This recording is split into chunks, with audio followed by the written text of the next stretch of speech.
جغرافیای ایران هم در نقطه حساسی است. 4 راه دنیاست، هم از زمین، هوا.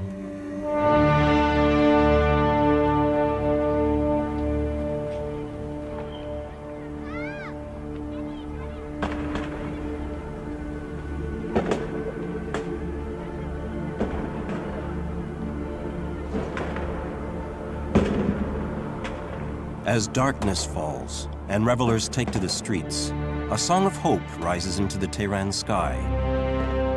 Tonight, Iranians are celebrating Nowruz, the ancient Persian New Year.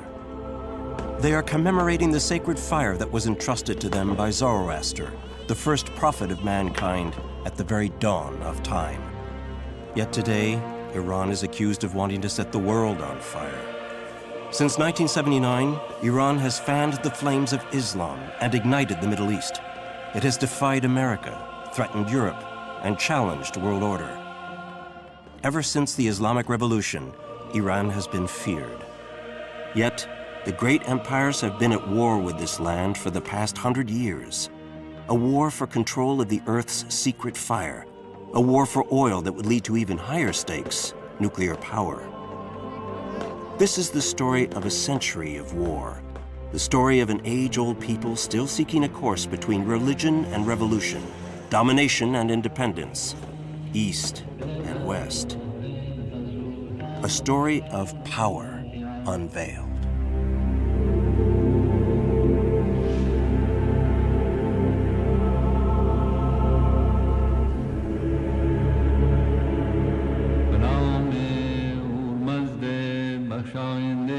بخشایشگر مهربان مسوبه و پیروزگر باد مینویی.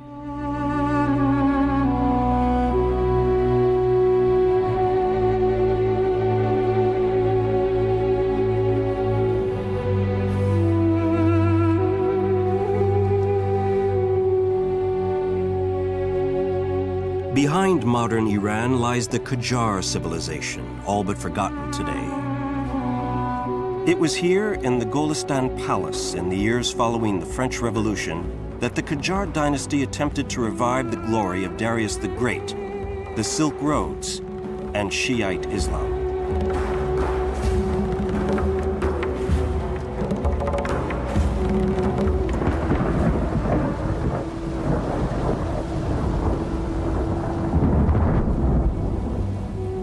But the storm clouds of progress were gathering. The colonial powers were at the gates. These were the days of the Great Game, when England in the south and Russia in the north competed for control of the seas between Europe and Asia.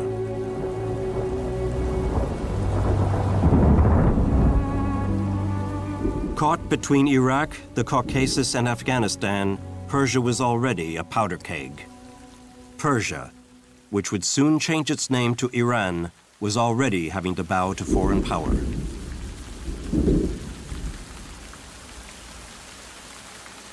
An 11-year-old boy was the last of the Qajar dynasty to accede to the throne. The monarchy was flailing. Its dying reign lasted 2 decades. In 1905, news of European revolutions and nationalisms echoed through the bazaars of Tehran. Word was out on the streets. Change was brewing. The intellectuals, middle classes, and religious leaders rose up. In 1906, Iran was the first Middle Eastern country to adopt a constitution and a Western-style parliament. به این دلیل که به تدریج صحبت از تسلط خارجی به میان آمد، به تدریج صحبت از بین رفتن بنیادهای اقتصادی ملی به میان آمد و به تدریج حمله به مظاهر دینی و توسعه فساد. در حقیقت روحانیت تصورش این بود که تجدد در حال از بین بردن دین هست.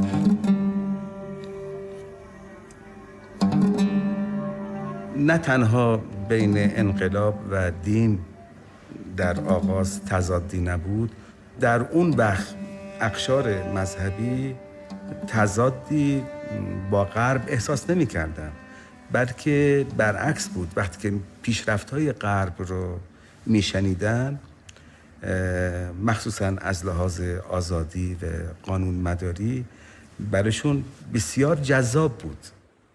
There was a general consensus among the leaders, including the religious leaders and the liberal leaders or laymen. روح انقلاب مشروطه درست مذهب و اسلام درش خیلی پررنگ بود ولی روح انقلاب تجددخواهانه بود. ایرانی‌ها از یه خواب نسبتاً طولانی بیدار بشن و متوجه بشن که از کاروان تمدن جهانی فاصله گرفتن. But it was not the alliance between Islam and democracy that led the country towards modernization. The 20th century would be revolutionized by the discovery of oil. Before 1908, the oil was known seeping from the rocks in Iran from antiquity, and they were called the burning fires.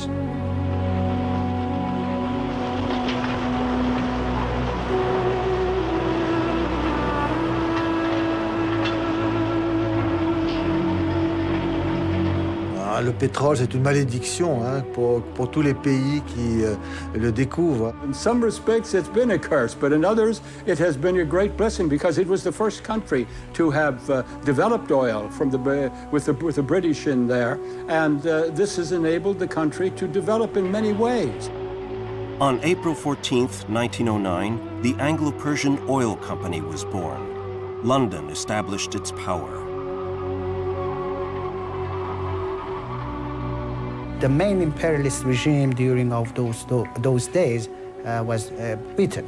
And we can say that they were trying to have good control on the politics of Iran, and through having this industry of the oil, for sure they wanted to control the future of Iran economically as well. The fact is that the wealth of the country is taken by that contractor and is taken out. They even did not have any kind of obligation to train the Iranians that they were working for them.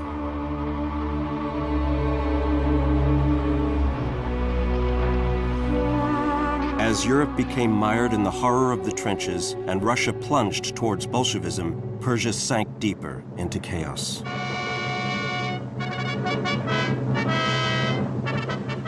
Out of the chaos of the World War came a new leader, Reza Khan, colonel of an Iranian Cossack regiment.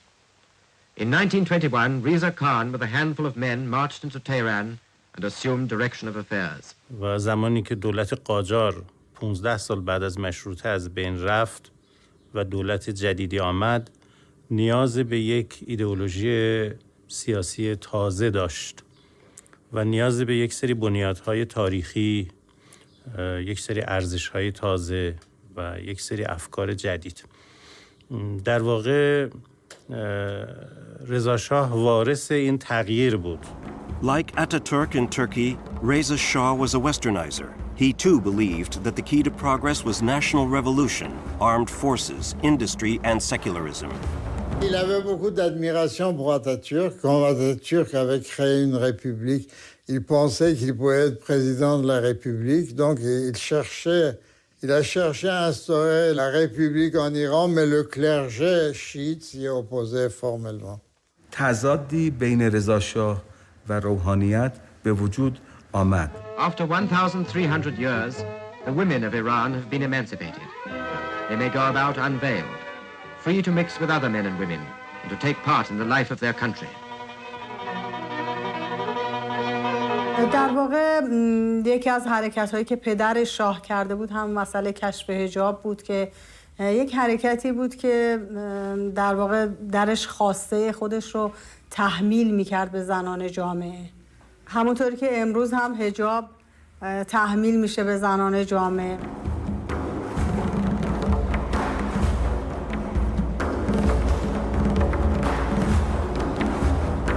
Reza Shah created educational system based on modern Western type like schools, universities and so forth. And this was something that the religious group in Iran did not appreciate. یه سری نهادهای مدرن رو در ایران به وجود آورد.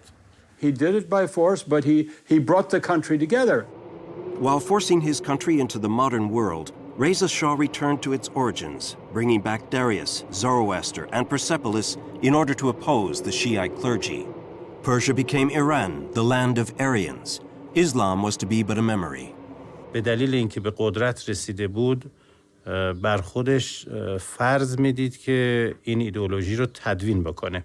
در حقیقت رضا شاه الگویی رو که در ایران تلاش میکنه به اجرا در بیاره همون مفهومی از ناسیونالیسم هست که در اروپای غربی جریان داره. But democracy and Islam rebelled. Two parliamentarians, one secular, Mohammed Mossadegh, the other religious, Hassan Modarres, came forth as leaders of the opposition.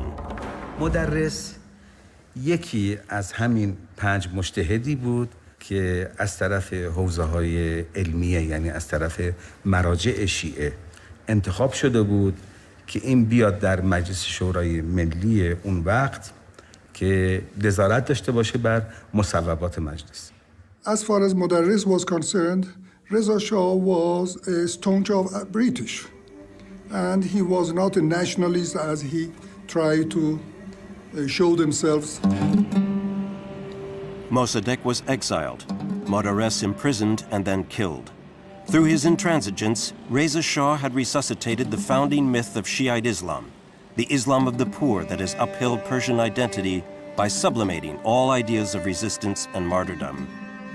Modarres's death turned him into one of the legendary imams sacrificed in the name of God and the people. In Iran today, the anniversary of his assassination is celebrated as Parliament Day. Reza Shah's period of governance was the period which brought Iran into the beginning of a century where most of the countries in the world were developing and progressing. Abadan, refinery town and oil port. The times were different then. Oil had been discovered in Iraq in 1927-28, the huge Kirkuk field. The interests were shifting towards Iraq. Iran wasn't the sole country with oil there. Now it was Reza Shah who rebelled. While totalitarianism was gaining ground across Europe, for the first time in its history, Iran appealed to the Society of Nations. And the fact is, in 1933, almost 32 years after the contract, there was a dispute between Reza Khan regime and the British. The way that Anglo-Iran Oil Company was cheating Iran out of its revenue, something had to be done.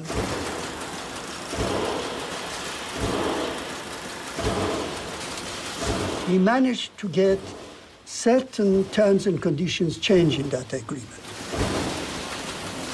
And the contract was to start with for 60 years, became to be for altogether 90 years.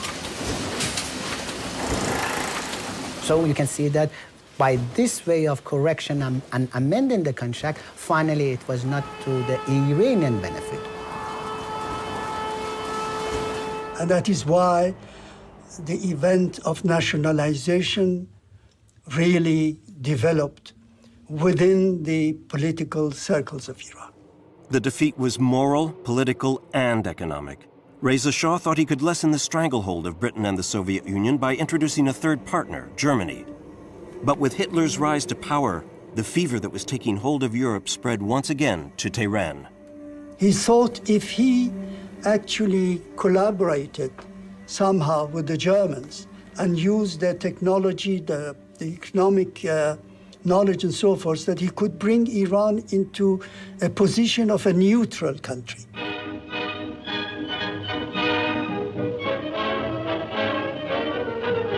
Well, to talk about Reza Shah and his relation with the Nazis, with the Germans, after all, he's not the only one. The Iraq and the Arab world, many people were pro-German because they were anti-British and anti-Russian, anti-allies. On the eve of the Second World War, Reza Shah's protests of neutrality made no difference. Oil made Iran a pivotal target. The Russians invaded from the north, the British invaded from the south. It was very important to get to oil, secure it. The meeting was simple enough. The Soviet officer firing a very light to inform headquarters that an Allied front had now been formed from the Arctic to Libya. They divided the country up and kind of ran it. The war was all important for them, and there was no way I think Iran could escape this kind of division of the spoils in the country for the time being.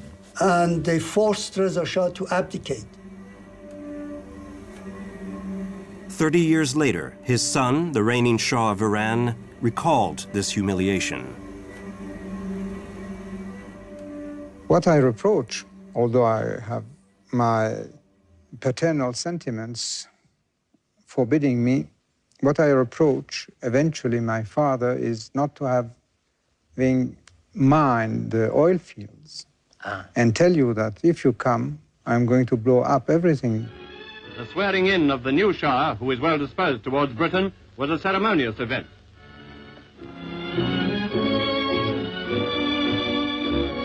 Inside, in the presence of the cabinet and army chiefs, he took the oath and signed his name for the first time as Shah of Persia.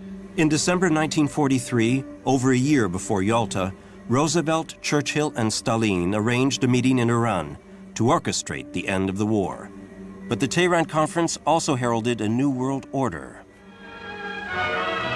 All three delegations paid their respects to the Shah, whose country, later in the proceedings, was the subject of a special declaration by the three powers of full economic assistance for the Kingdom of Iran.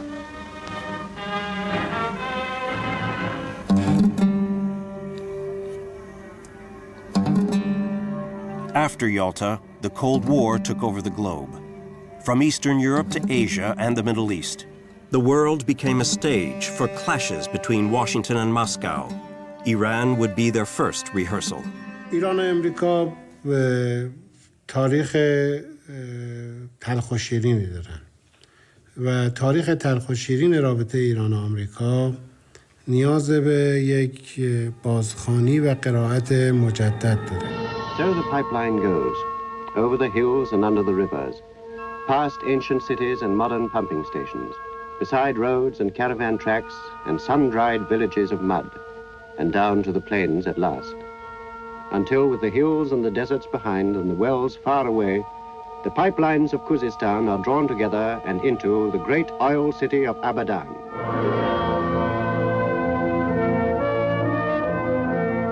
Abadan. Many people know the name now in terms of argument and uncertainty, who never saw the place, nor really knew that such a curious, complex city stands there in the delta of Tigris and Euphrates. A great temple to the 20th century god of oil, a nerve center of the Middle East.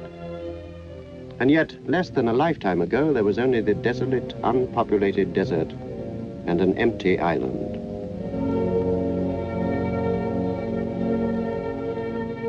A global drama would be acted out, its players serving as both winners and losers.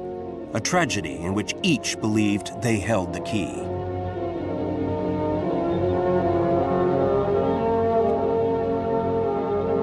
Mohammed Mossadegh, now back in power as prime minister.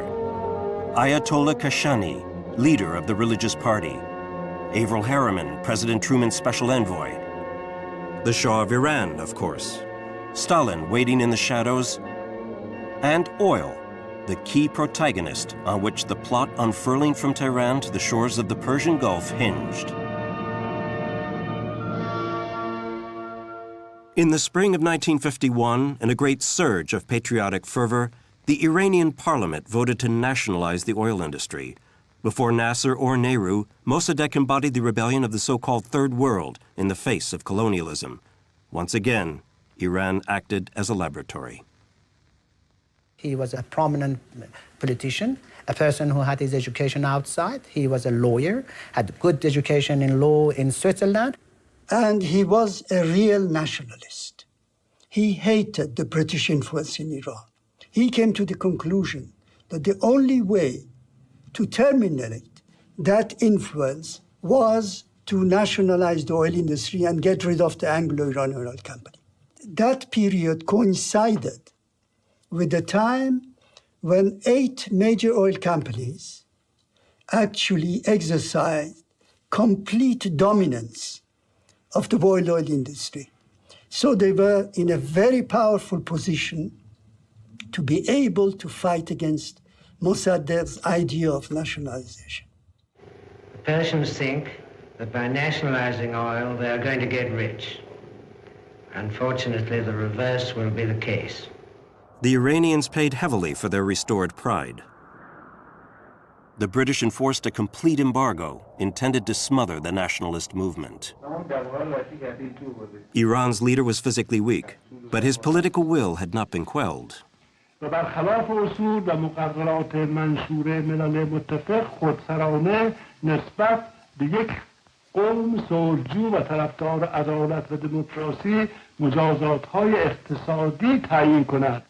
Iranian economy was under sanction, oil sanction, the first oil sanction that you can see. And this first oil sanction against Iran stopped Iran from receiving any income out of the export of the oil. The embargo had the opposite effect, sparking a united front. Ayatollah Kashani, who had returned from exile a few years earlier, would build the bridge between the Nationalist Party and the Religious Party. Everybody knows that his background was a pure good Iranian that was, for the sake of Iran, saying what he believed. And because he was a top-ranking clergyman, he knew that whatever he's saying should be based on his belief. And the belief of him was the belief of the common people. البته توی قانونامه از پیشرفت اصلاحات خصوصا در 50 سال اخیر که انگلیس‌ها مسلط بر نفت بوده و مداخلات ناروایی در تمام شؤون سیاسی و اقتصادی و اجتماعی این کشور می‌کردند. Les délégués du gouvernement pour la nationalisation ont pris l'avion pour rencontrer les envoyés britanniques. Comme viatique, ils emportent le Coran, la collade du Grand Mellah et un des drapeaux que brandissent leurs partisans et qui porte inscrit « Si Dieu est avec nous, quel obstacle pourra nous arrêter ?» This had to be looked after carefully.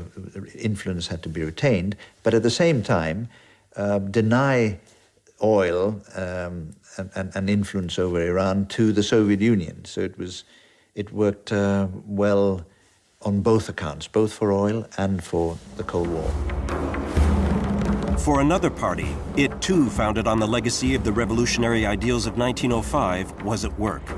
Operating from Moscow, the two-day Communist Party was stirring up the streets. Demonstrations culminate in the tearing down of signs over company offices and the raising of the Iranian flag over the installations. Desperate mediation efforts are made as Britain appeals to the International Court in The Hague and receives a temporary injunction against the seizure. The U.S. chose this moment to enter the fray once and for all. President Truman dispatched a special envoy to Iran, Averell Harriman, whose official mission was to act as the mediator between the Iranians and the British. Mr. Harriman undertakes a series of conferences with Prime Minister Mossadegh. Out of these conferences, hope emerges that the crisis that threatens world peace may now be averted.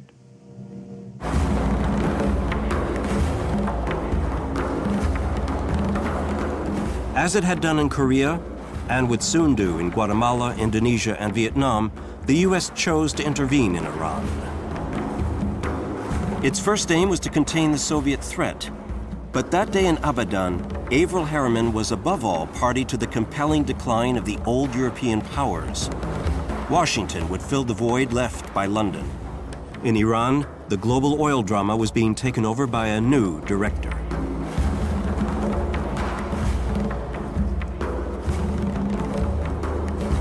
In the fall of 1951, Mossadegh gave the British staff 1 week to leave the site. Evacuation of women and children by air is stepped up as tension rises. The last 300 British technicians are evacuated a day before the deadline set for their expulsion by the Iranian government. And with their departure, the whole free world faces two problems: that of a depleted oil supply and a possibility of a war-provoking incident in the Near East. و خدای نخواسته اگر جنگ سوم روز کند تمام این تمدنات و ترقیات و تعالیات برای حفظ استعمار دول استعماری از بین خواهد. Like Reza Shah before him, Mossadegh appealed to the international institutions and flew to the United Nations in New York. After we've heard them, after we've heard the representative of the Iranian government speaking for his government, if his statement does not appeal to us, then we can postpone. But to postpone without giving them a chance to be heard would be in violation of the spirit of the Charter.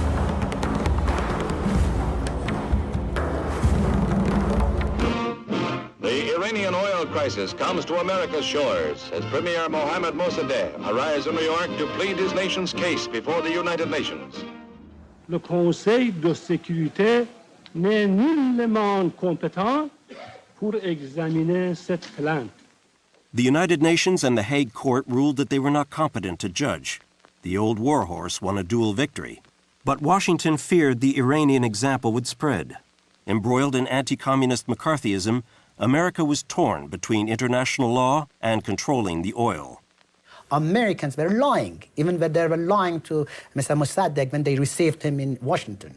They were lying when they were trying to be nice to him. They were lying when they were saying that we are going to just do some sort of politics in order to solve this problem. They wanted to solve the problem for their own sake, and they wanted just to have their foot in the same footprints that the British had for a long time in Iran. Mossadegh wanted a democratic Iran. He held the communists at bay and distanced himself from Kashani, president of the parliament. In the U.S., the newly elected President Eisenhower was keen to settle the Mossadegh question. فاصله گرفتن مرحوم دکتر مصدق با مذهبیون اشتباه اولش بود. He forgetting that if he could not have the support of the religious leaders and having the masses with him, very soon those who are sneaking like CIA, intelligence service, and USSR. I think what Mossadegh was, he was using the communists, the Tudeh party, against others so that he was balancing between them, playing one off against the other. But I don't think that he was very pro. Mossadegh was a problem for the US and for the British. And happened the part of the history which is the saddest part of us for the contemporary history of Iran, which was the coup d'etat. The coup was organized by the British and the Americans. I think the Americans had the lead role at the end. And what was the plan? Just toppling a nationalistic government. Good or bad, having friction with the religious leaders or not. It was part of the mystique of the agency at that time. It seemed that this was sort of a magic weapon, covert action run by the CIA. The same scenario would be played out across the world as far as Pinochet's Chile. The putsch came from above. The Shah appointed an army man, General Zaidi, as head of government. But Mossadegh discovered the plot during the night.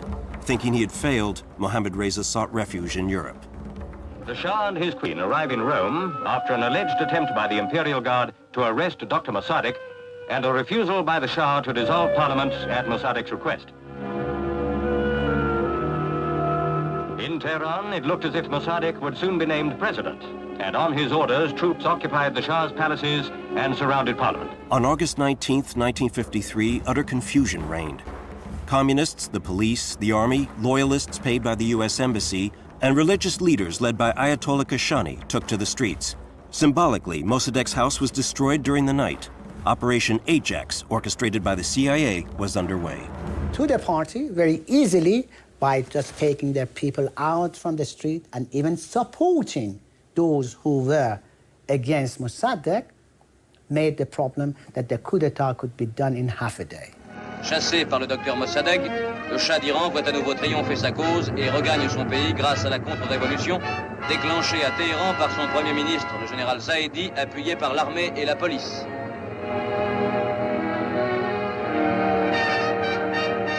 He never forgot and actually resented, because it reminded him of at the time when he was so weak that he had to have the support of the CIA and the United States to bring him back. La même foule qui acclamait Mossadegh a acclamé le Shah, et les statues hier abattues sont aujourd'hui remises en place.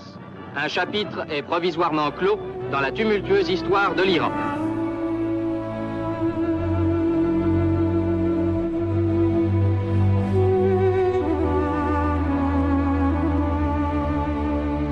Mohammad Reza, the son of Reza Shah.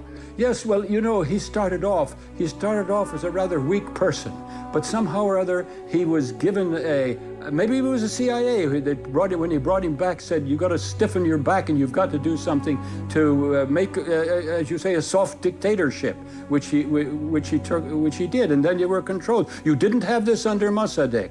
You didn't have this at all. It was a complete change. So there was a taking over then with the Savak and the like, and you had a soft dictatorship.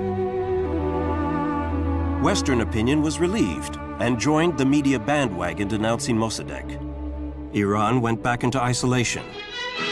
En pyjama et robe de chambre, le docteur Mossadegh s'est présenté mourant au tribunal de Téhéran.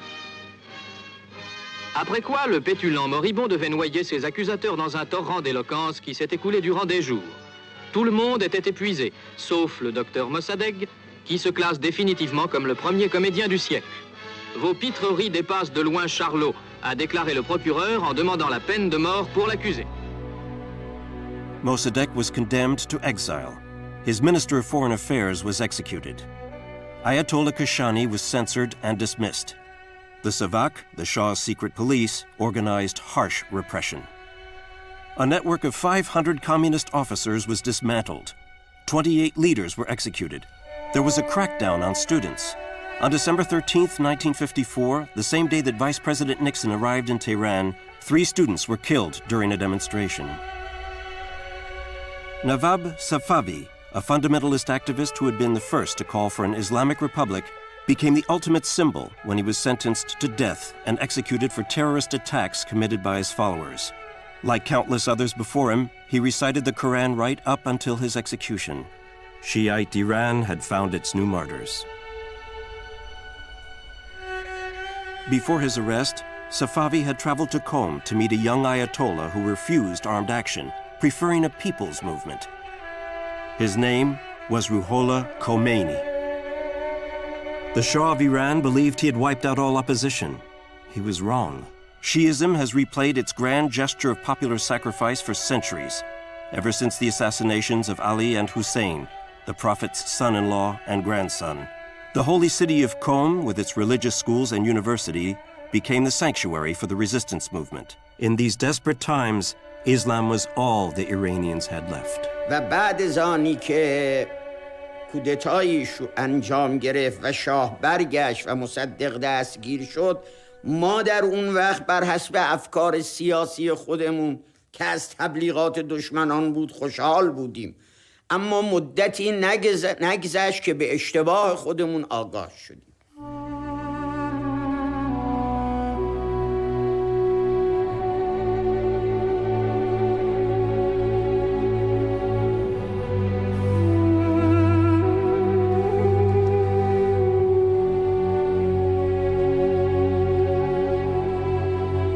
I think the U.S. really didn't realize how deeply offensive it was to have put the Shah back on the throne, how deeply offensive it was to the Iranian people. And this was something that festered all during those 25 years. We were looking for people to lead countries who would not be part of the expansion of the new Soviet empire. Iran rolls out the red carpet, the Persian carpet, that is, to hail Ike on his arrival, for the motorcade passed over costly Persian rugs spread in the street, as the president is cheered by 750,000 along the route.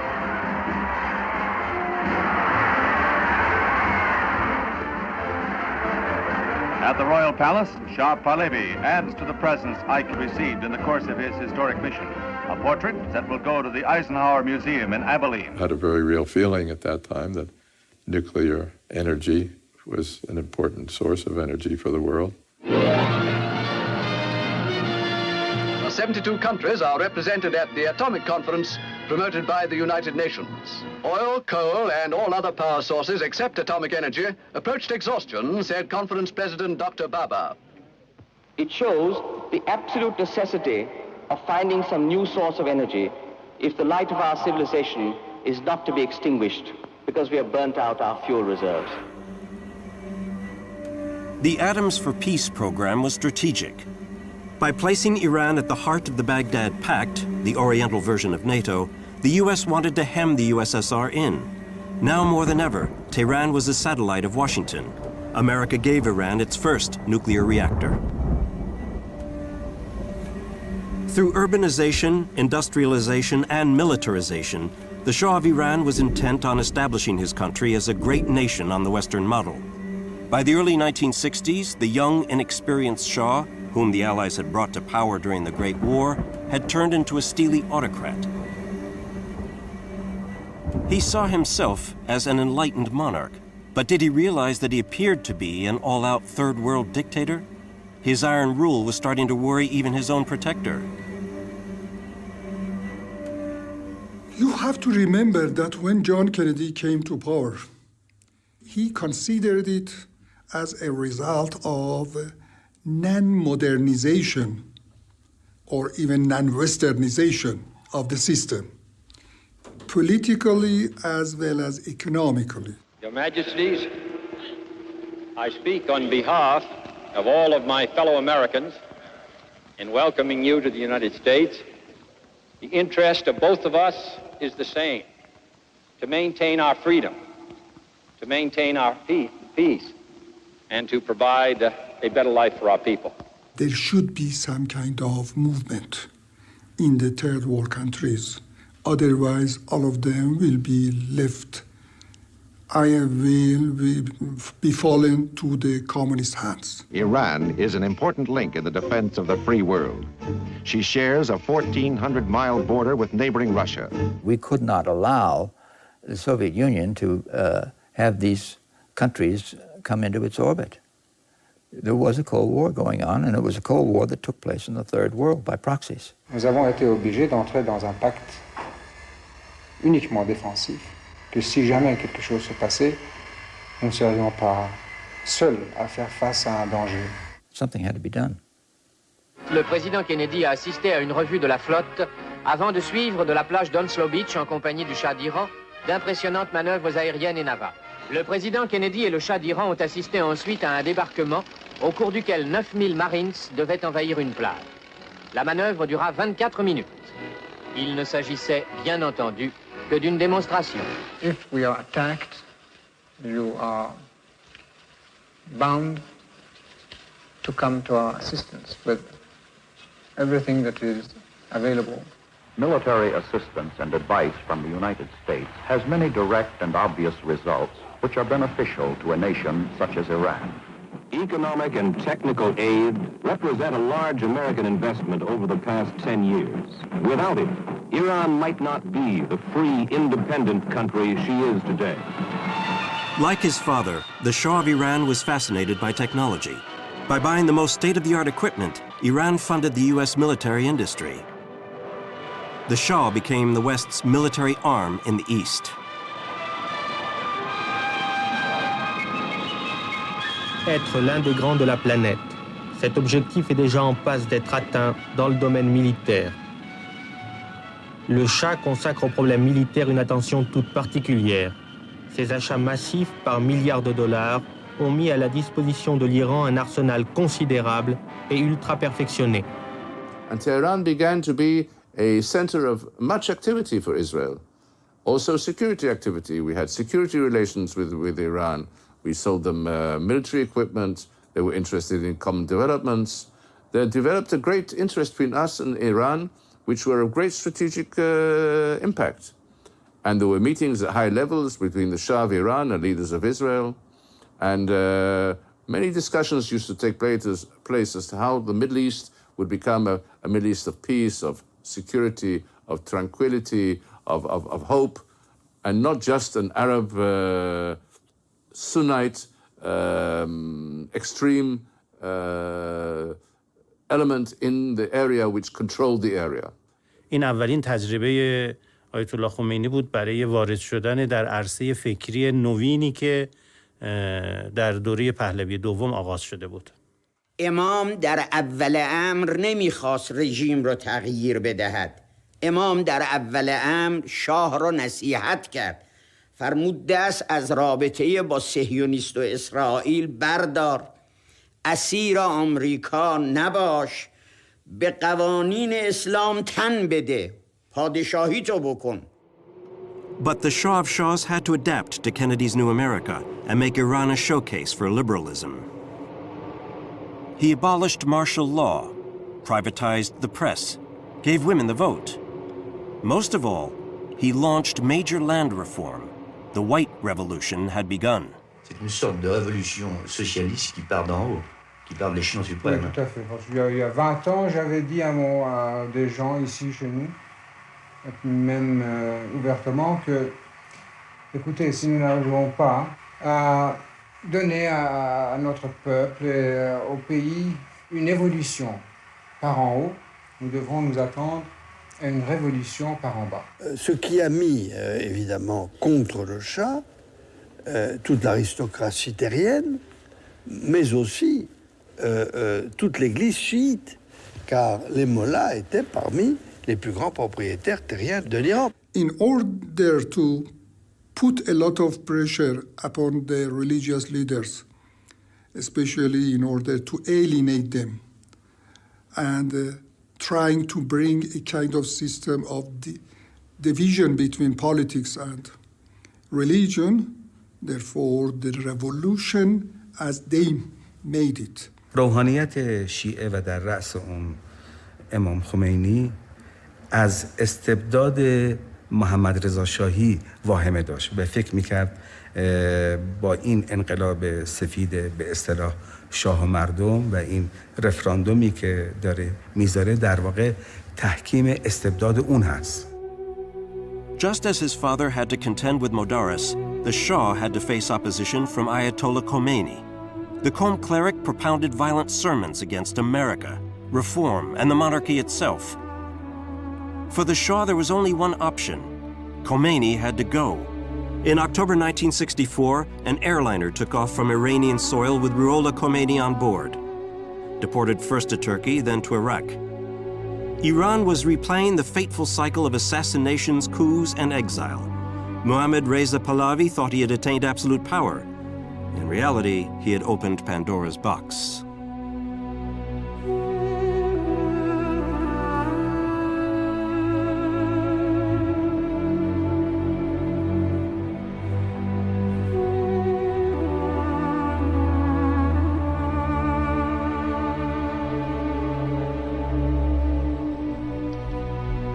In 1967, in a move resembling a latter-day Napoleon, the Shah of Shahs crowned himself Light of the Aryans.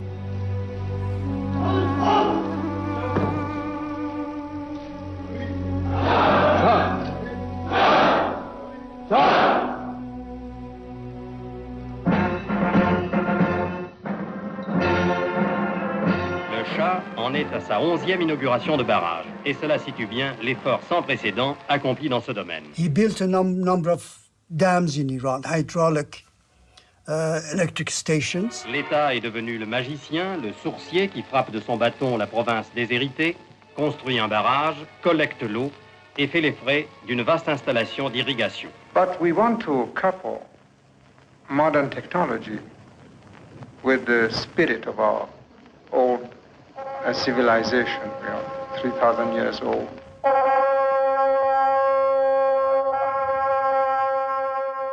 Being a reformer was not enough for the absolute ruler. Brushing aside the centuries, the Shah of Iran decided to directly address Cyrus, the king who unified the Persian Empire 2,500 years before. Guests from around the world were invited to the megalomaniac celebrations in Persepolis. But there was one notable absence: the Iranian people.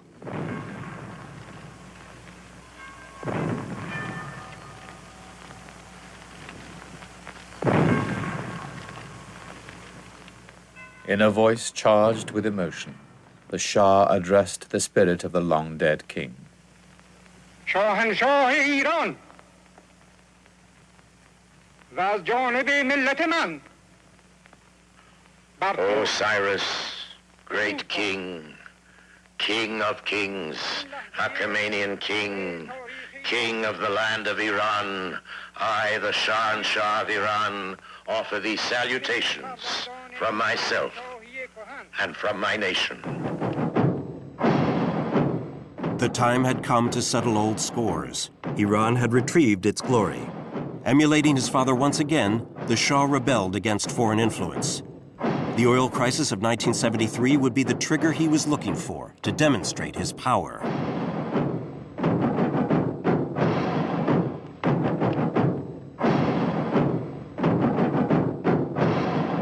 Lorsque le pétrole sera fini, vous serez mort. The National Iranian Oil Corporation, along with its sister companies in state-owned companies in the whole of the Middle East, began to run the show.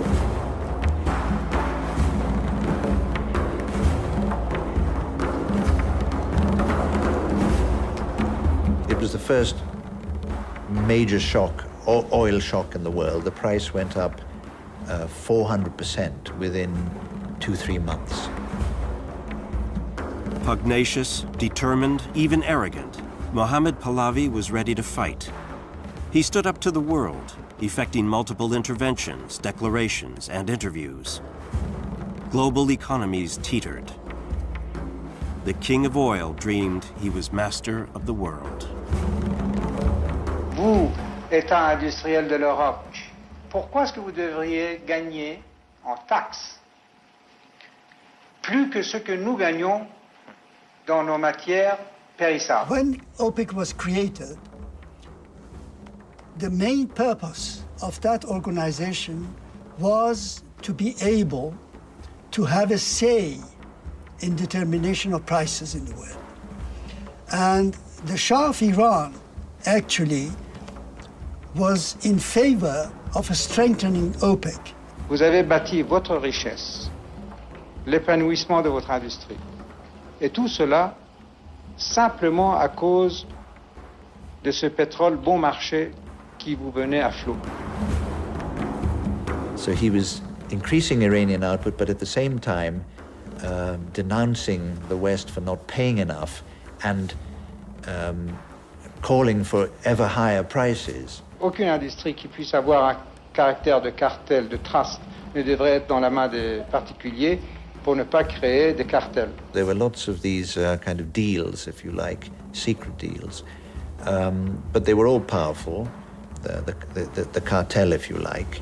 Les pétroles devraient être dans la main de l'État et non de compagnies qui ont fait des profits de 500, 600, 700% cette année. Personne n'en dit rien. Les couleurs iraniennes flottaient sur Versailles lorsque l'empereur d'Iran survolait en hélicoptère le prestigieux décor que la République réserve à ses hôtes officiels. He went after the idea of bringing the nuclear technology to Iran. Nous ne sommes pas capables de trouver ces nouvelles sources d'énergie. Nous n'avons ni les possibilités, ni les laboratoires, ni la technologie. Mais vous, l'Occident, vous l'êtes. La France était à la recherche de partenaires. La France a toujours estimé que l'utilisation pacifique de l'énergie nucléaire devait être mise à la disposition des pays en voie de développement. C'était le cas de l'Iran. Qu'est-ce que nous pouvons acheter en France? D'abord, vos centrales nucléaires. Vous êtes en avance dans cette voie. برنامه هسته ایران توسط امریکایی‌ها با همکاری امریکایی‌ها و بعد فرانسوی‌ها هم در تبادل دانشجو و هم در ایجاد زیرساخت‌های مربوط به برنامه هسته ایران و سازمان انرژی اتمی ایران شکل گرفت. Le Shah d'Iran, poursuivant sa politique d'investissement industriel, vient d'acquérir 25% du capital d'Eurodif. En somme, après l'achat de 2 centrales nucléaires, des accords de coopération technique entre les deux pays, c'est le tour du combustible nucléaire. Mais en contrepartie de cette prise de participation d'Eurodif, l'Iran recevra 10% de la production d'uranium enrichi de Pierre Latte. De plus, le Shah vient d'accorder un prêt d'$1 milliard que recevra le commissariat énergie atomique, ce qui, avouons-le, mettra du beurre dans les épinards pour développer le programme nucléaire français. Les conversations commencées en tête-à-tête se sont poursuivies à l'Élysée au cours d'entretiens élargis qui ont permis aux deux chefs d'État de faire le point sur la coopération économique entre leurs deux pays. Toutes les précautions ont toujours été prises pour s'assurer que ce que nous faisions en matière de développement nucléaire avec ces pays-là ne pouvait pas servir à des fins militaires. شاه ایران محمد رضا شاه هوس کرد که اضافه بر نقش شاهنشاهی پیشوا هم باشه برای همین احزابی که حتی طرفدار خودش بودن همه رو منحل کرد و حزب واحدی را تحت عنوان حزب رستاخیز به وجود آورد.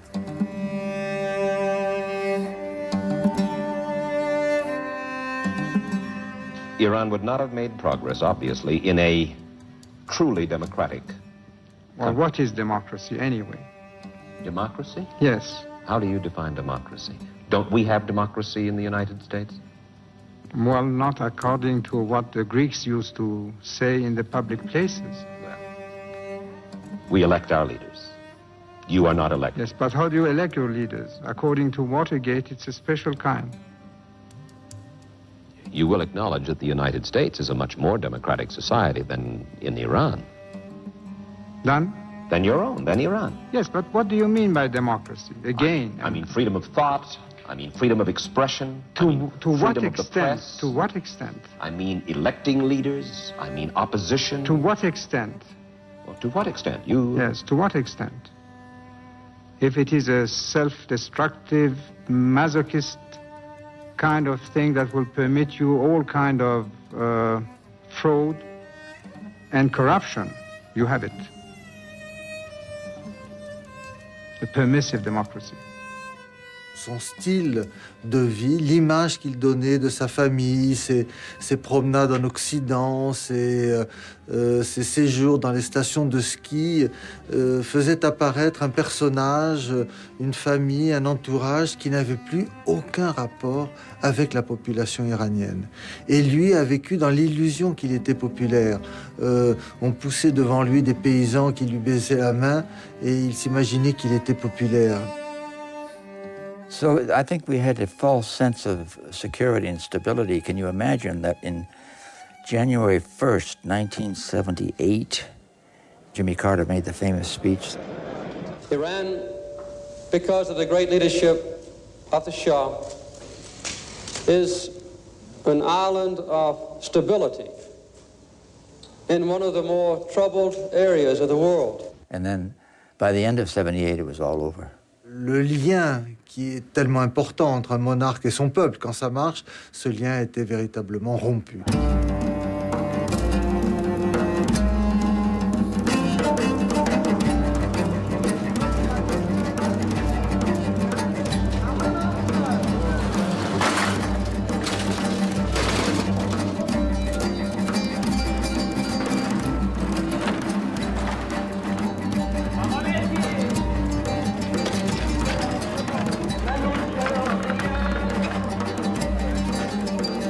انسداد جامعه استبداد بود که این زمینه رو فراهم میکرد. بعد از استبداد هر کسی بر طبق یکی از اینا بود که کینه پیدا میکرد. یک کسی ممکن بود فکر کنه که به مذهبش توهین شده، به آزادیش توهین شده، نابرابری هستش، جرم و فساد هست.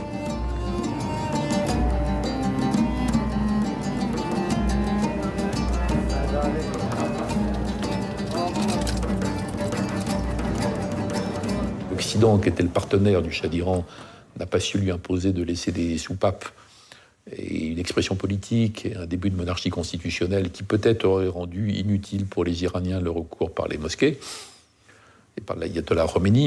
Figurez-vous un peu de ce qui se passerait si l'Iran adoptait une attitude non amicale avec les pays de l'Ouest, disons.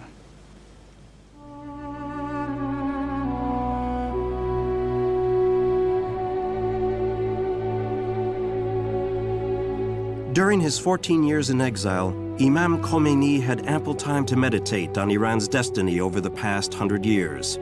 After being forced to watch from the sidelines, he would finally become a player again. It was not as an opponent that he would return to Iran, but as a revolutionary. Soon he would represent Islamism to the world. قبل از اینکه ایشون از فرانسه برگردن به ایران، این ارتباط در بین نیروهای مذهبی و غیر مذهبی که هر دوشون هم مترقی بودن چون تو یک مسیر حرکت میکردن وجود آمده بود. در زندان‌ها که ما هم بودیم همه نوع افکار بود. The first revolution was led by students and the like.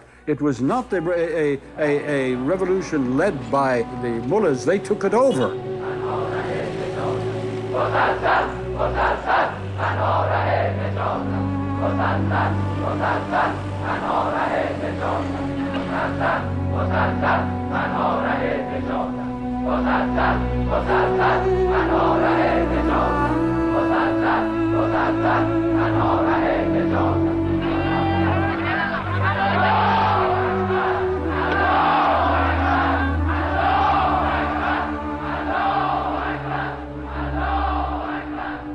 اون زمان ما خیلی از مبارزان ضد رژیم شاه رو در موردشون میشنیدیم که اینها رو دستگیر میکنن، شکنجه میدن. Are you satisfied with the methods which SAVAK uses to get confessions and to get convictions? Because they're also very much criticized. They are improving more and more every day. You have been accused of torturing people too in the UK. We're not proud of it. Well, به نظر نمی اومد که حکومت شاه حکومتی باشه که بشه باهاش مذاکره کرد و در واقع از طریق اصلاحات مردم خواسته هاش رو پیش ببرن. Mais vous considérez systématiquement toute opposition à votre personne, à votre régime? Pas du tout, je parle simplement du marxisme, soi-disant marxisme. Parce qu'il existe à notre connaissance en tout cas une opposition religieuse assez forte aussi. Non, ça c'est pas sérieux. Blinded by the power play between Washington and Moscow, the Shah did not see that the world had changed. In Iran and the Middle East as a whole, revolution was now religious.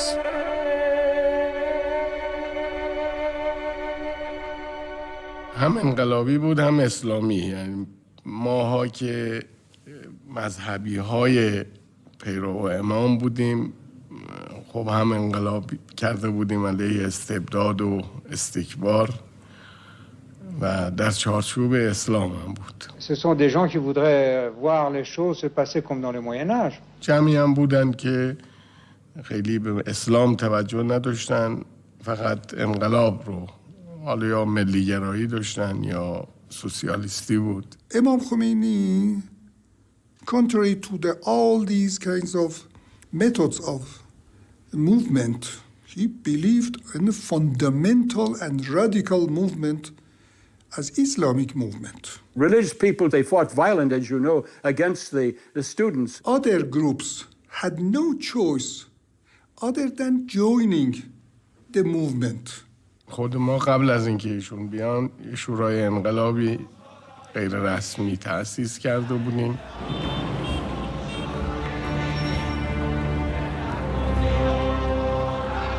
September 7th, 1978. For the first time, demonstrators demanded the Shah's departure and the return of Imam Khomeini. That evening, martial law was declared.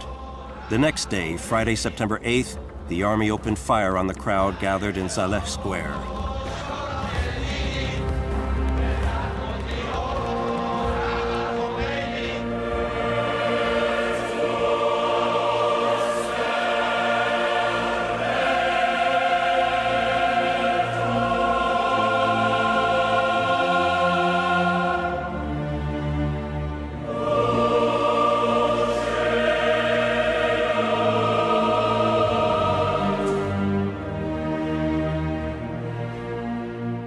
It was a bloodbath. Hundreds died. The blood of the people became the blood of the martyr. Ritual Shiite signs mixed seamlessly with revolutionary symbols. For the Shah, it was already too late.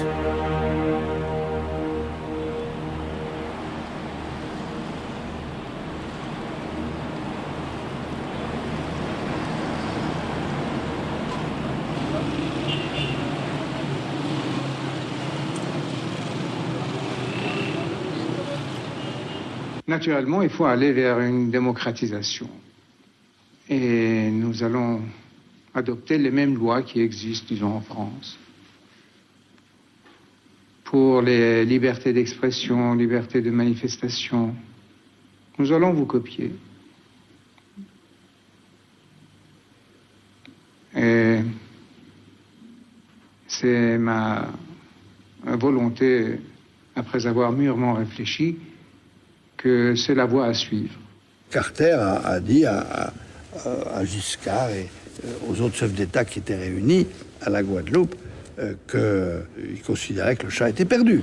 En ce qui concerne l'ayatollah Khomeini, il est venu en France dans des conditions régulières et il s'est installé comme, non pas un réfugié politique dont il n'avait pas le statut, mais comme un étranger en résidence en France. Donc on l'a accueilli, il a été à Naufle-le-Château. Là, à peine installé, il a enregistré sur des cassettes des prêches incendiaires que ses amis iraniens transmettaient à Téhéran, et les haut-parleurs répétaient sur les toits de Téhéran, d'un building à l'autre, ces prêches enflammés. Which was really quite effective. It became apparent that he was the opposition. Khomeini obviously used religion to stir up the masses and give them a voice. He articulated their resentment in religious terms, and also, incidentally, in anti-Western terms. Now it was Mohammad Reza Pahlavi's turn for exile. Since the start of the 20th century, Iran has been rocked by repeated earthquakes. The Shah was following the fate of those who went before him, the last Qajars, the Ayatollah Kashani and Mossadegh.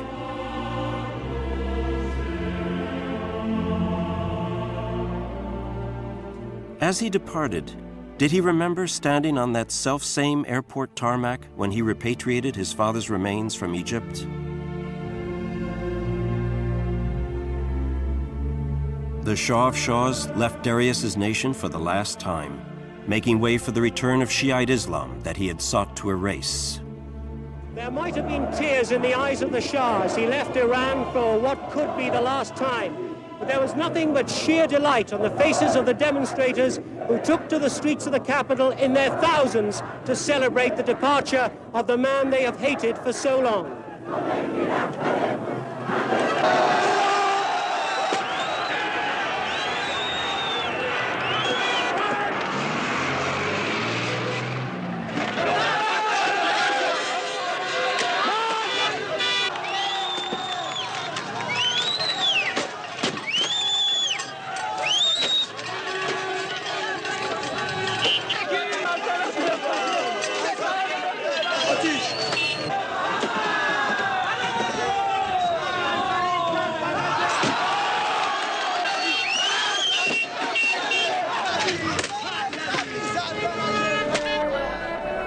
Le jour de l'arrivée, jeudi dernier, dès le lever du soleil, plus de 3 millions de personnes se rendent sur le parcours qui effectuera l'ayatollah. Des milliers de paysans venus souvent de fort loin campent à l'entrée de Téhéran depuis une semaine.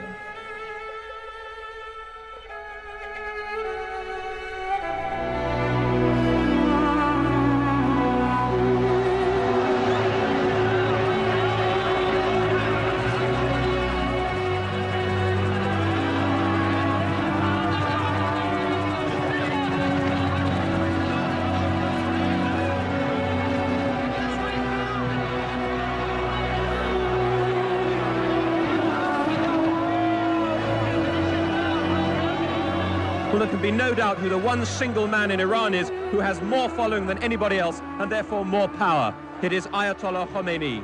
John Suchet, News at 10 in Tehran.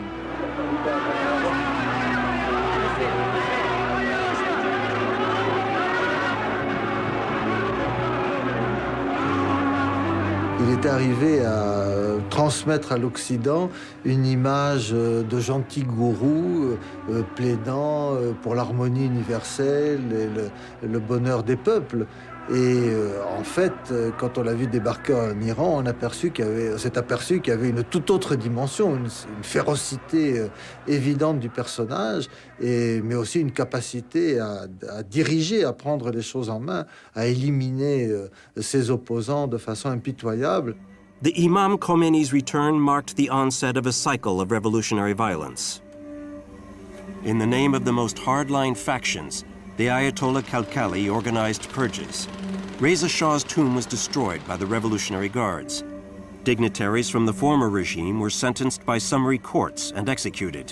The year was year zero. Then came the establishment of the Islamic Republic, the consecration of the supreme leader, and the amalgamation of civil and religious law. Once again, Iran was inventing, again choosing extremes, again holding itself up to global disgrace.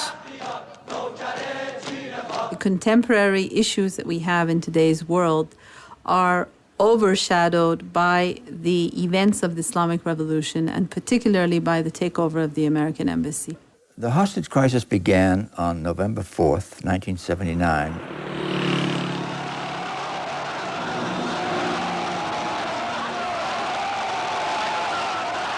The students decided to take action on their own as a revolutionary movement, as a student movement, and to take an action which would prevent any sort of plot against the Islamic Republic and that would keep and ensure the integrity of the revolution. I got a call about 6 o'clock in the morning from my regional deputy. I was chief of Near East South Asia Division in the Operations Directorate. And his words were, "They're coming over the wall." These activists were coming into the embassy.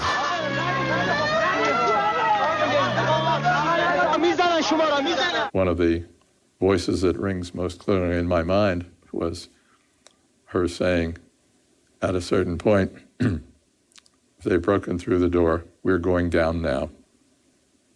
And then the phone was open for a while and you could hear some noise in the background and then it went dead.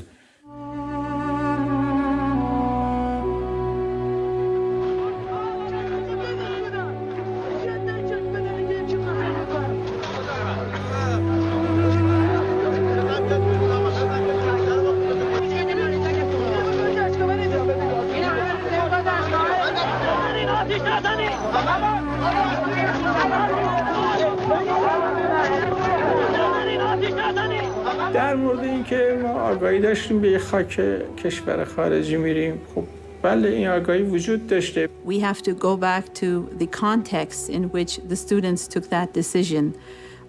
Those were the early months after the Islamic Revolution. The country was practically in shambles. یادآوری خاطره کودتای 28 مرداد که منشأ این روابط بعد بین مردم ایران و آمریکا بود، اون خاطره در واقع زنده شد. The coup d'etat of 1953 against Dr. Mohammad Mossadegh was a very, very dark moment of our history.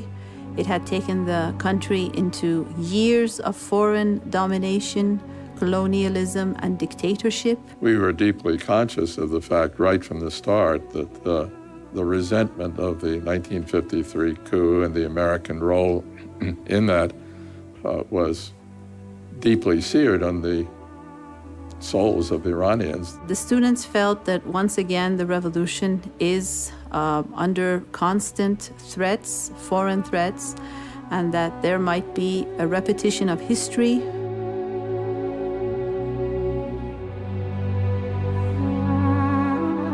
ولی اینکه این جریان آیا به یک در واقع آثار خیلی زیادی منجر میشد، نه این فکر رو نمی‌کردیم. فکر می‌کردیم یه چند روز قضیه حل میشه و تموم میشه میره. سابقه‌ای هم در دنیا از این جریان به این شکل وجود نداشت. اما به دلیل پیچیدگی‌هایی که تو قضیه رخ داد، ناخواسته این قضیه طولانی شد بدون اینکه کسی بتونه اونو در کوتاه مدت حلش کنه. So finally, after months of this, an operation was conceived that would be short of all-out war, and yet would get the hostages out.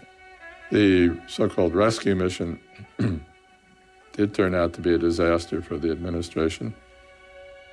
The whole episode was very humiliating to the U.S. The American commandos were wiped out in a sandstorm. As the ultimate humiliation, Khomeini's move to finally free the hostages favored Ronald Reagan's election to the White House. But these burned-out helicopter wrecks portended other wars on the horizon. از اتفاقی که در سفارت امریکا افتاد چه کسانی بهره بردن، چه کسانی ضرر کردن. آیا این واقعه تونست بهانه‌ای بشه برای کنترل و درجا زدن اون روحیه انقلابی ایرانی ها و اون فرصتی که انقلاب ایران داشت تو منطقه ایجاد میکرد؟ رابطه سفارت امریکا با وقوع جنگ در ایران چیز، جنگ عراق علیه ایران چیز؟ Today, the walls of Tehran still display the image of a benevolent Imam Khomeini. But the capital's icons also portray the wounds of a nation at war, the memory of which holds faster than the pious images.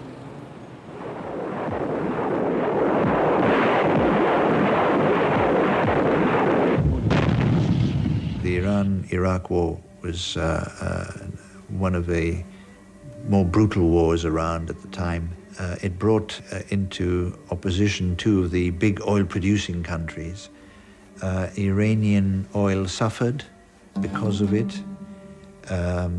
and so did Iraqi oil, because the war was fought largely around the oil fields of the northern Gulf.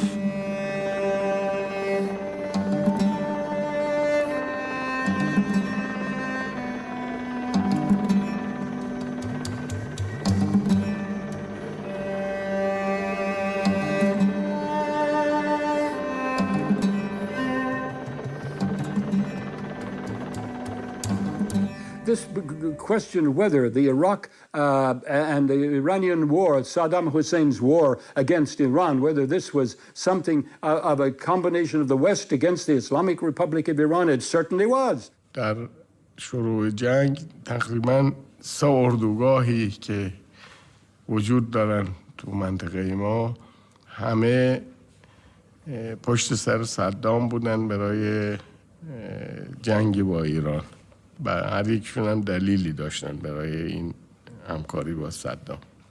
غربی ها برای اینکه منافعشون رو در ایران از دست میدادن. The United States didn't wish to see a victorious Iran dominate its region. ارتجاع منطقه هم به دلیل نگرانی از سرایت انقلاب به کشورهای اونا. The U.S. began to help Saddam Hussein with intelligence information, particularly technical intelligence on order of battle. Saddam Hussein was fighting the war against the spread of the Iranian Shiite revolution into the Middle East. This was a battle to prevent the Shiites from breaking out and beginning to infest the Middle East with its religious and with its extreme fervor. On peut dire qu'en Occident, la peur de la révolution islamique et de ses répercussions possibles dans l'ensemble du monde arabo-musulman l'emporte assez nettement sur les critiques qu'on peut concevoir à l'égard du régime de Saddam Hussein, qui a encore à l'époque l'image d'un régime certes très autoritaire et très dur, mais moderniste. The feeling in the U.S., perhaps mistakenly, I think, was that the Iranians were more trouble than the Iraqis. ما تنها بودیم.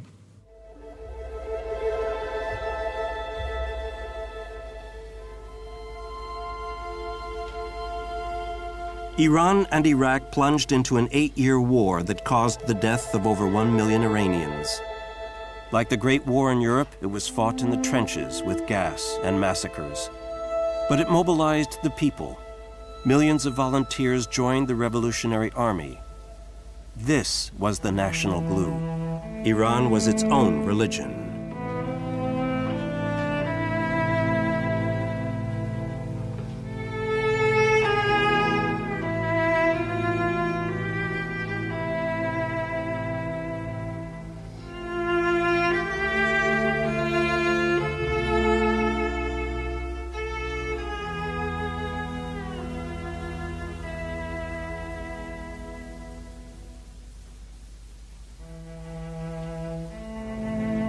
What happened during what we call the 8-year imposed war, or the holy defense that we had, This was a matter of free will, a decision to fight for freedom, for independence, for dignity, like many freedom fighters in the world.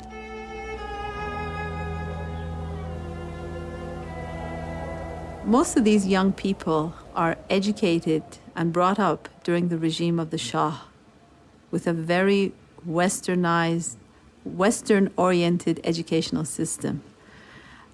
So they're not brought up as religious, what they call zealots or fanatics. No. اینکه افراد عاشق شهادت بودن به معنای نبود که می‌خواستن خودکشی کنن. به معنای این بود که جانشون رو فدای یک مسئله بسیار بزرگتری از جانشون می‌کردن.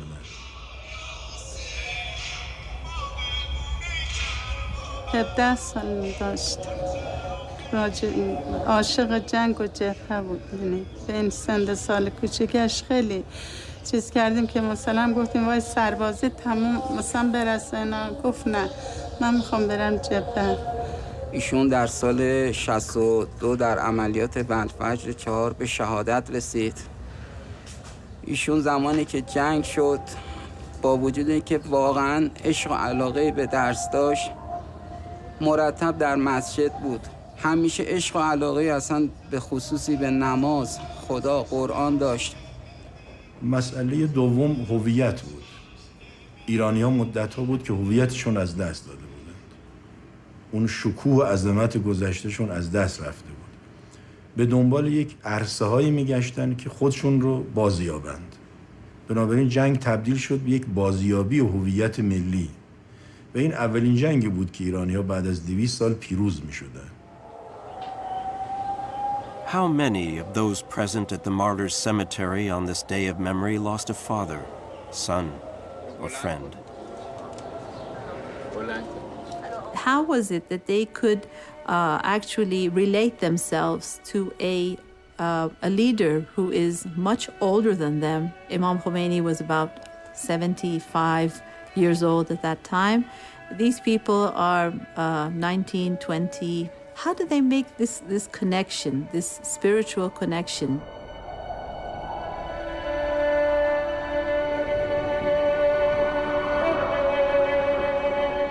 As the Iran-Iraq war came to an end, Imam Khomeini died.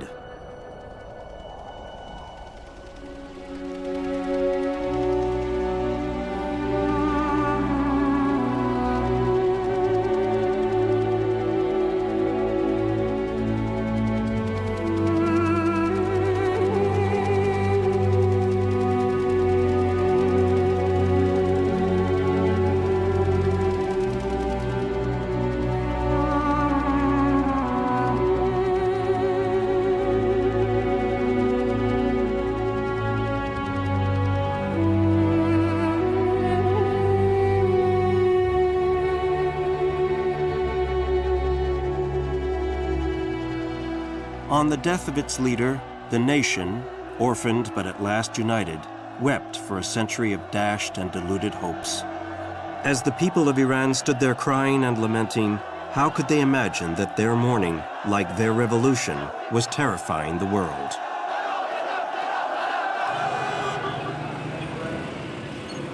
Since 1979, Iran has sunk deeper into isolation. Outside its borders, it has waged open and secret wars. The hostages in Lebanon, the terrorist attacks in Paris, the Rushdie Fatwa, the Eurodif affair and the Gorgi affair. International opinion has put Iran in the dock. The return of the nuclear question has further fueled the confrontation. من به شما بگم این به کارگیری انرژی هسته‌ای و به دست آوردن فناوری هسته‌ای در کشور ما اهمیتش از کشف و استخراج نفت اون روزی که در اول بار در کشور ما نفت استخراج شد بیشتر. حالا شما ببینید نفت چقدر در سرنوشت یک کشور اثر داره. Dans l'affaire nucléaire iranienne, c'est le Shah d'Iran qui avait commencé. Soutien et applaudissements occidentaux. C'est l'ayatollah Khomeini qui arrête. On n'a pas besoin de ça. Et ce sont les Iraniens qui recommencent, le régime islamique qui recommence quand ils sont confrontés aux attaques irakiennes avec armes chimiques. Ce n'est pas une sorte de priorité d'une révolution islamique en furie. C'est une raison nationale. The international powers beat a path back to Tehran as they had done in Reza Shah and Mossadegh's day. Europe, Russia, and China all intervened. Discord reigned. ما یک سخن گفتیم و این سخن هم میگیم و حق قانونی ماست و اون اینکه ایران هم مثل همه کشورها به خصوص ایران با ملت بزرگواری که داره حق دارد که همه فناوری‌های مدرن رو داشته باشه و البته اون رو در خدمت صلح به کار بگیره. The big global authorities came too, as they had done a half-century before, starting with the International Atomic Energy Agency, all with the same question: what does Iran really want? ایران اصلا دنبال سلاح هسته‌ای نبوده که حالا بخواد اونا کنار بگذاره. سلاح‌های کشتار جمعی در دفاع هم نمیشه ازش استفاده کرد. On ne peut pas non plus se fier totalement à une déclaration de ce genre pour que cela lève toutes les inquiétudes.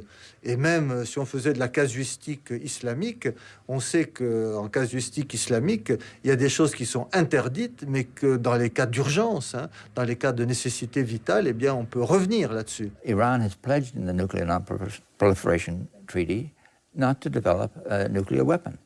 Do we think they are developing a nuclear weapon? Well, they intend to. Of course they are. A battle of words and images raged. Iran blew hot and cold, and war, real war, settled in the region, everywhere, relentless and obsessive. The first Gulf War broke out. The missiles launched on Israel by Saddam Hussein announced the post-communist era.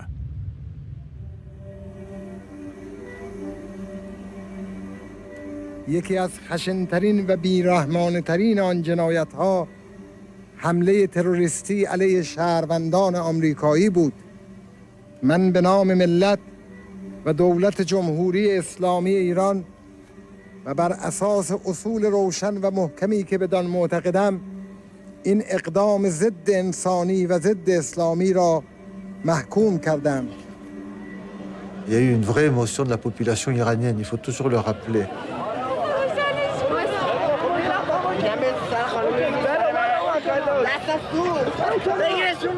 C'est l'époque où les Iraniens spontanément sont descendus dans la rue avec des petites bougies allumées, où le gouvernement a eu quelques phrases de condoléances, où les mollahs, dans leur prêche du vendredi, ont cessé pendant plusieurs semaines de lancer des appels à la mort de l'Amérique.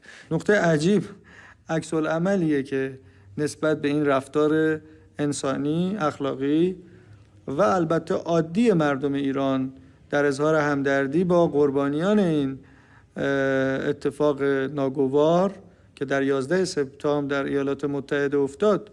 Our second goal is to prevent regimes that sponsor terror from threatening America or our friends and allies with weapons of mass destruction. Some of these regimes have been pretty quiet since September the 11th, but we know their true nature. ما از هیچ کس نمیترسیم. ما قدرت و توانایی لازم را برای دفاع از حقوق خودمون همیشه داریم. Iran aggressively pursues these weapons and exports terror, while an unelected few repress the Iranian people's hope for freedom. پاسخش این بود که ایران محور شیطانی. States like these and their terrorist allies constitute an axis of evil. Yet America had in fact been struck by Arab and Sunni radicalism from Saudi Arabia. On my orders, the United States military has begun strikes against al-Qaeda terrorist training camps and military installations of the Taliban regime in Afghanistan.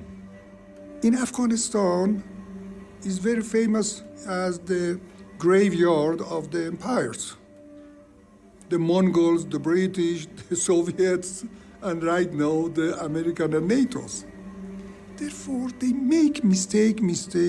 À l'époque de l'intervention américaine en Afghanistan, les Iraniens ont donné de sérieux coups de main aux Américains à l'époque. Mais ce qui s'est passé, il y a une espèce de malheureux hasard, c'est comme une espèce de tango. Là. Quand il y en a un qui fait un pas en avant, c'est l'autre qui fait un pas en arrière. Jusqu'à présent, on n'est jamais arrivé à ce qu'au même moment, il y ait un moment suffisamment favorable pour que des deux côtés, on soit dans le même état d'esprit.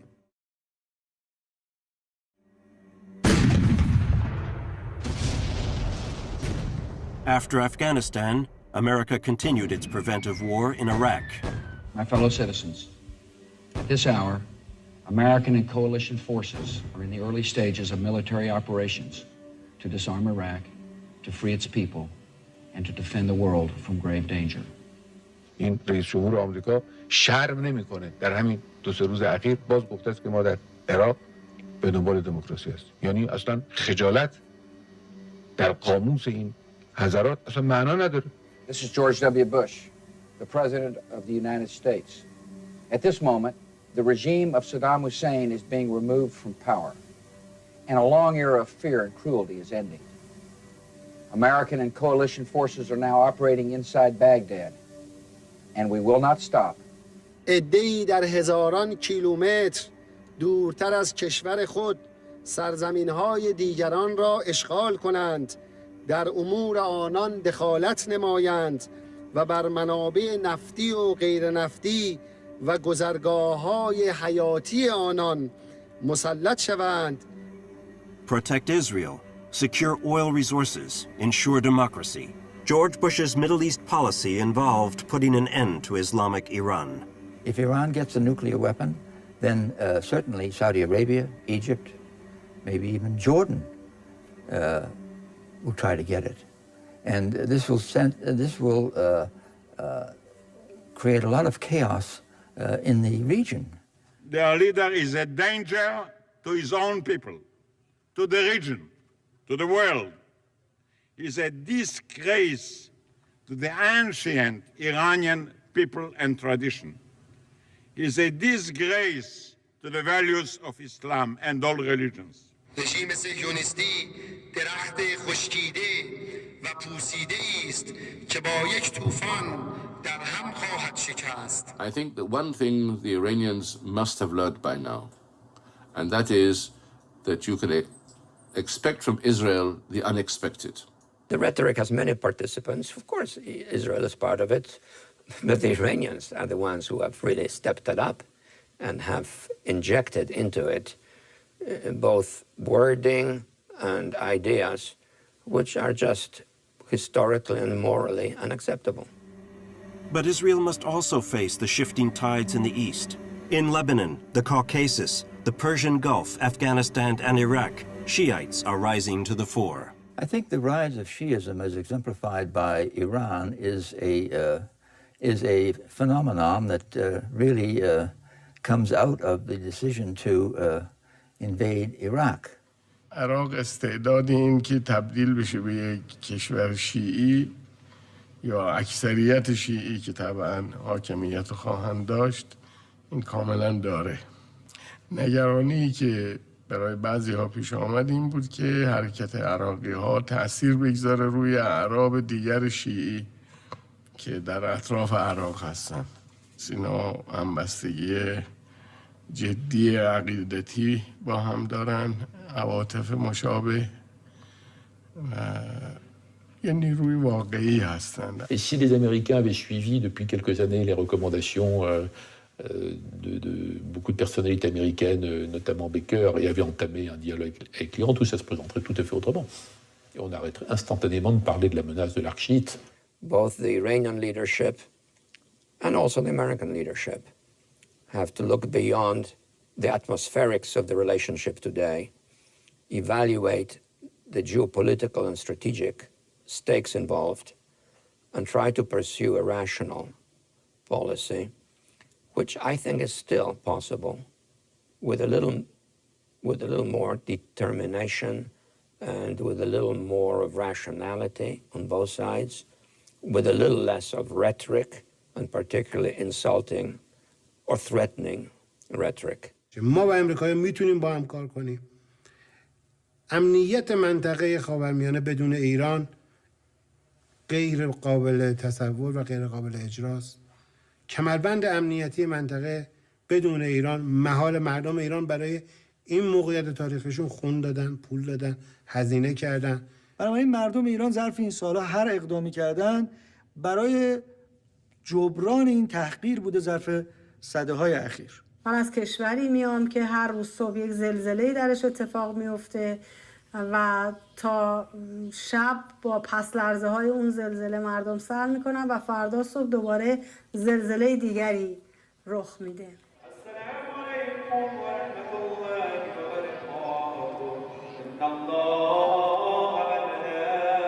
Over the past 100 years, Iran has tested the main experiments of the 20th century. It was the first Middle Eastern country to adopt a parliament, nationalize its resources, spark an Islamic revolution. Tomorrow it will no doubt again serve as a laboratory for the future. It has possessed oil and craved nuclear power, for better or for worse. Throughout their long march toward modernization, the Iranian people have fought, often bitterly, to keep their identity. The question is not, will we have to contend with Iran tomorrow? But what kind of Iran will we have to contend with? This question is key for Iranians, for Muslims everywhere, and for the world.